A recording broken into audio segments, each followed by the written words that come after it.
be shut.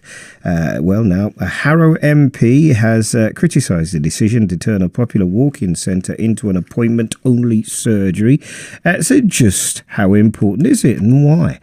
Gareth Thomas, who represents Harrow West, said the changes at Alexandra Avenue Health Centre are indicative of the challenges facing the NHS. Patients could use the centre as and when they needed, but Harrow CCG explained that from November the 1st, they will need to make a booking before arriving. I'm glad to say that Gareth joins us now. Good afternoon to you, Gareth.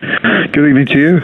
Is it one of those that you'd heard about, but it only became, I suppose, more poignant, the fact that it was happening on your doorstep? Or have you heard other MPs talk about the imposition of this? Well, I know there's been pressure on walk-in clinics, and particularly in London, where I think the NHS is really stretched financially.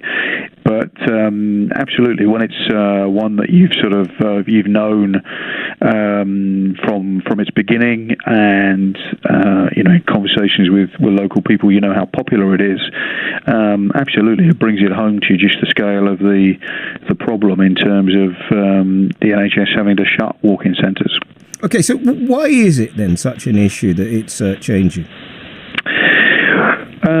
Well, I assume it's lack of money. Harrow's clinical commissioning group, the sort of funders of the Alexandra Avenue walk-in centre that we're talking about, get one of the lowest levels of funding in London out of all the clinical commissioning groups, and there have been previous efforts to restrict the walk-in service to weekends, or at one stage even to talk about closing it beforehand. But each time we've been able to fight them off, fight off total closure.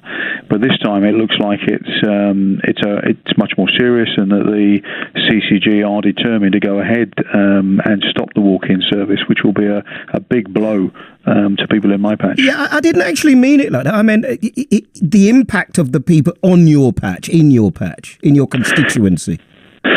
Well, I think if you're a parent and your children are suddenly taken ill, you don't want to have to wait to get an appointment with the GP if you're worried about, say, their breathing or an accident they've had, and you don't want to have to go ideally to accident and emergency where you know there'll be quite long waits to get seen. I mean, the beauty of the walk-in service is that you don't have to have an appointment, and you can normally, certainly at our one, get seen within sort of 20 minutes, half an hour by a GP or a nurse, and that sets people's minds at rest, or it starts the process of you getting treatment very quickly. I mean, the other thing is people now live very busy lives, and so it can be quite difficult to get an appointment at a time that is convenient with your working life.